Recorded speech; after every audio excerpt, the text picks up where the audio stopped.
ஹெல்தியான குக்கிங்க்கு இப்போ எல்லாரும் சூஸ் பண்ணுறது blue whale cost iron cookwares தான். அதை எப்படி யூஸ் பண்ணலாம் வாங்க பார்க்கலாம். இதுதான் நம்ம ப்ளூ வேலோட ஸ்பெஷல் டபுள் சைடட் தவா. இதில் ஒரு சைடை நார்மல் தவாவாகவும் இன்னொரு சைடை கிரில் தவாவாகவும் யூஸ் பண்ணலாம். இதில் ரொம்ப இம்பார்ட்டன்ட் சீசனிங்.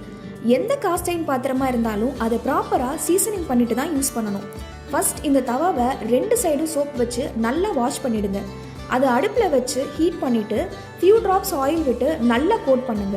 அகைன் அந்த தவாவை ஹீட் பண்ணி அதில் ஆனியன் போட்டு நல்லா வறுத்து எடுத்துடுங்க. இப்போது உங்கள் காஸ்ட் அயர்ன் பாத்திரத்தில் உங்கள் விருப்பமான டிஷ்ஷை சமைக்கலாம். இன்னொரு சைடும் சேம் சீசனிங் ப்ராசஸ் பண்ணிவிட்டு அப்புறம் குக் பண்ண ஸ்டார்ட் பண்ணுங்கள். ரொம்ப முக்கியமாக ஒவ்வொரு வாட்டி குக் பண்ணின பிறகும் ஃபுட்டை வேறு பாத்திரத்துக்கு மாற்றிடுங்க. இந்த காஸ்ட் அயர்ன் பாத்திரங்களை நல்லா கழுவி ஸ்டவ்வில் வச்சு ஹீட் பண்ணி வாட்டர் ட்ரை ஆனதும் ஆயில் கோட் பண்ணி வச்சுடுங்க. அகைன் சமைக்கும் போது கழுவி யூஸ் பண்ணிக்கலாம். ஒவ்வொரு வாட்டியும் ஆனியன் ஃப்ரை பண்ண தேவையில்லை. இந்த காஸ்ட் அயர்ன் குக்வேர்ஸை நீங்கள் கேஸ் அண்ட் இண்டக்ஷன்னு எந்த குக்டாப்பில் வேணால் யூஸ் பண்ணலாம். நம்ம அண்ணாச்சி ஷாப்பிங் ஆப்பில் பலவிதமான காஸ்ட் அயர்ன் குக்வேர்ஸ் அவைலபிளாக இருக்குது. உங்கள் ஃபேவரட்டை சூஸ் பண்ணுங்கள், ஹெல்த்தியாக குக் பண்ணுங்கள். மினிமம் 299 ஆர்டர் பண்ணினாலே 100 rupees டிஸ்கவுண்ட், அதுவும் ஃப்ரீ டெலிவரியோட. எக்ஸ்ட்ரா 500 கூப்பன் கோட் யூஸ் பண்ணினா 5% எக்ஸ்ட்ரா டிஸ்கவுண்ட்டும் கிடைக்கும்.